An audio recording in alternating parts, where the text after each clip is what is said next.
Hello and welcome to SBC Life Behind the Scenes, where we talk about what's going on at SBC. I'm going to be talking to some of the other lecturers about their classes, but I wanted to do one for my own class. Next term, I'll be facilitating a class called Living Justly in God's World. The class starts in September and is an entry-level class ideal for anyone wrestling with big questions of faith and life. The class really revolves around the question, do Christians need to be good? And to answer that, we need to know what we mean by the word good, and furthermore, how we can make good decisions. Of course, you might say that being a Christian isn't about being good, and so we'll also explore how making good decisions relates to ideas of sin, forgiveness, redemption, and reconciliation. In short, it's a class that introduces ethics and theology. I've asked some of the other lecturers to introduce the main themes or topics that someone in the class can look forward to exploring.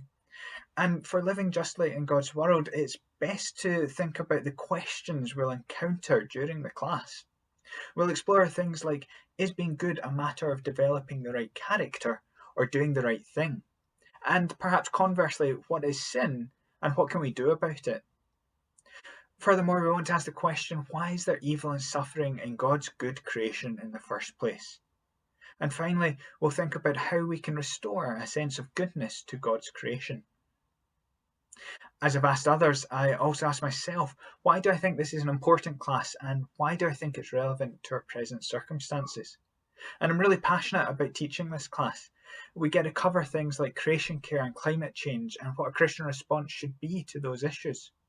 We'll discuss things about justice and think about systemic injustice, such as issues of racism or poverty, and how that relates to God's ultimate plan for the world. And we'll talk about suffering, both moral evil and natural events that cause suffering, and ask what that says about God's character. Finally, and perhaps most importantly, we'll frame it all around the idea that as Christians, we're called to participate in God's life. I hope that entices you to find out more.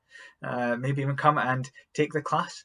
If so, you can go to our website, the address is on screen now, or you can drop an email to the college and we'll get back to you with more information.